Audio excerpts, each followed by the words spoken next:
In today's video, we're going to talk to you about how we started our journey as plumbers and started our own businesses. So stay tuned and let's get into this video.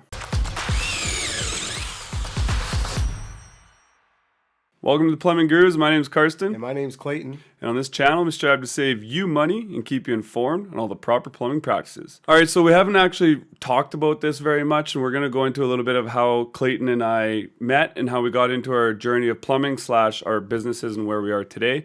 So for me and Clayton, I think we both started about 2004.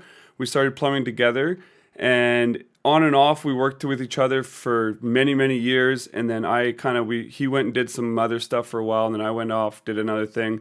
I ended up starting my own business, and I kind of needed some help, and I didn't know what I was doing at the time. I was looking for some struggles of help. And I believe Clayton actually started his own business before I did for a while. Yeah, I was through my apprenticeship. I decided, okay, I'm going to go work for another guy. I was working for a company for about 3 or 4 years, roughly around there. I didn't really proceed far into my schooling with plumbing. So I said, you know what? Yeah, I'll go work for this guy. I can make a lot more money, but I had to start my own business. So I started my own business with this guy. I worked with him for about 3 to 4 years, roughly around there. Through that time, I ended up starting my own business called, I think it was called Sea Dogs Plumbing Services. And I got into drain cleaning. So I bought pretty much every drain cleaning equipment that I could find out there, big machines, small machines. I didn't pick up a camera or hydro cleaning, but I did mostly just the augering.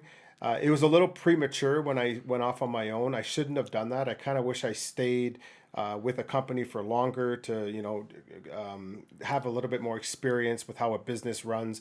But hey, you know what? Sometimes you learn from your mistakes. That was a mistake I made. But now I look back onto it, it's kind of taught me a few things of what to do and what not to do in my present situation right now. That's right, and that's a prime example of like what we want to start talking about a little more within our YouTube channel and what we're going forward with and what we're looking to do. Mm-hmm.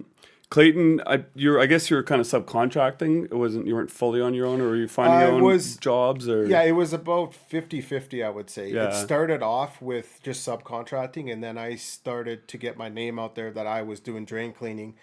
And through that, I would get a lot of my work from the contractor that I was working for, the guy that owned the plumbing business. And then from there, my name just kind of spread like wildfire, and people were just calling me direct. So yes. I didn't have to advertise. It was all word of mouth, but it all started with that contractor. So and that's kind of where we're looking to kind of talk to you guys about is you don't always have to just jump out and go it on your own. And mm-hmm. These are more things we're going to be talking about in the future. It's good to subcontract off somebody. It's good to stay as an employee for a long time, actually. Like I think so for me, I didn't go on my own until I was probably 13 years into plumbing, maybe 12.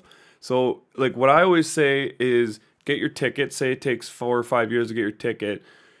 Don't even think about going on your own for at least another 4 or 5 years. You can try it, but a lot of times most people do fail. And we're not saying you will, but it's like these are just recommendations that we have, and this is what we've done on our journey. Mm-hmm. And in the meantime, you can do the odd side job and like kind of like start building your network of things, like telling people you're a plumber, just talk about it more. Just building relationships and networking is probably the number one most important thing to do from day one. Mm-hmm. Even once you become a plumber, just tell people you're a plumber. And if they say like, when are you doing side jobs? Don't take them on just because you think you need, like learn how to do your trade in specific jobs before you just say you can do it, because you don't want to look like an asshole. Yeah. So what Carson also means by that is, let's say you're a first or second year and you're going into plumbing and your mindset is an entrepreneur. You're going, you know what? I know when I get a journeyman, I'm going to be starting to look for my own work. I'm going to start my own business.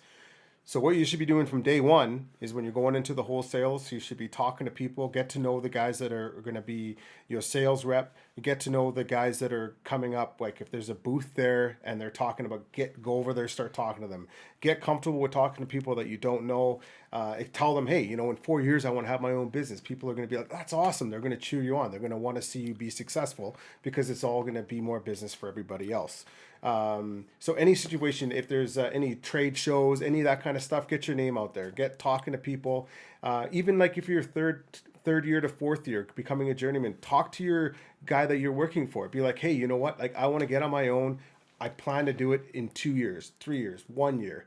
I don't know about the only thing if he goes- downside to that is no, I'm saying like this is not a bad idea to do. yeah. I mean, feel your boss obviously. Depends on the boss. If he's a nice guy and he might be like, you know what, yeah, I'll help you out. Thanks for being upfront and honest with me and telling me that, hey, yeah, I want to go off. I want to be able to go off on my own. He might even turn around and say, how about I offer you a position in my company where you have maybe shares of the company or something. So I would use that at your own discretion. I think, Carson, you're kind of right about that, eh? Yeah, I'd be careful with doing that because from my experience personally, most, especially the smaller companies, bigger companies don't ever tell anybody. Just keep it a secret, but ask lots of questions. Like, don't just try to learn from one person. Get lots of experience in different fields. That's the biggest thing is don't get pigeonholed into doing the same thing and getting that tunnel vision of only learning how to do one thing. But like when it comes down to what he said is most of the smaller business owners, they think that you should just work for them forever. Like a lot of people don't have that mentality that like it sucks that it is that way, but I just find there is a lot of bosses that think that you should just be an employee for the rest of your life and they should be the only boss. They can own a company. Yeah. It's kind of the mentality that most older people have. So you do have to feel your boss in the way they think and act, but asking them questions and like constantly just looking into how they run it, how they invoice, how do they run their accounting, how do they run their bookkeeping, Marketing. just like marketing. Try to stay away from marketing if you can at the very beginning. Just stick with the word of mouth. Referrals is the best way you can do it. If you want to scale and get bigger, then you can start getting into like advertising and marketing. But the best thing you can do is possibly just talk to people, friends, family. Try not to do too many for like close friends and family because they just want deals, but it is a good place to start. But get recommendations from them and do it for their friends and family where it's not, you're not expected to give them a deal, but you're still going to go do a good job and make some decent money while you're doing it. And the one thing with the family discount and friends discount thing, through my years I've always been the guy to give the discount. And now when people call and ask me and I say, well, wouldn't you rather pay me the full wage than some other company that you don't know? Wouldn't you want the money to stay in the circle of friends kind of thing? You know, if you want to save money, like why do I have to sacrifice my skill for your benefit? Like it should be like you're going to pay this price if you go with Joe Schmo over here. So why not give me the money, support me and my family kind of thing, you know, that affects you directly. So if some people tell you, they try to weasel you to be like, listen, man, like I'm your friend. If anything, you should be wanting to give me more money, not cutting me out of money, and you know? Like, the biggest thing about that is you're going to want to do a better job for them because if you're like, say you're like, well, I could charge this guy 60, 70 bucks an hour, but I'm going to do it for 30. You're probably not going to do as good of a job. You're going to be pissed off. You're not going to be putting your effort into it as you would as if you're getting paid for it. Yeah. So the best thing you do for you and the client is charge enough money. Make sure you're making money. If you're wanting to give them a deal, let them know they're getting a deal because you're not charging them $100 an hour or whatever. Yeah. So those are just kind of like the basic things. We go a lot further into this we're going to get into a lot more of this type of stuff. And if you have any questions and you want something that, you know, let us know. But we're just going to quickly talk about, I think we kind of went over it, I guess, about how we've kind of gone over most of the stuff. Yeah, and I mean, part of the reason why we're making this is because we're going to be going really in depth in a lot of these things that we've talked about and a lot more. Yeah. And we are going to be we are in the midst right now of creating a course. That's right.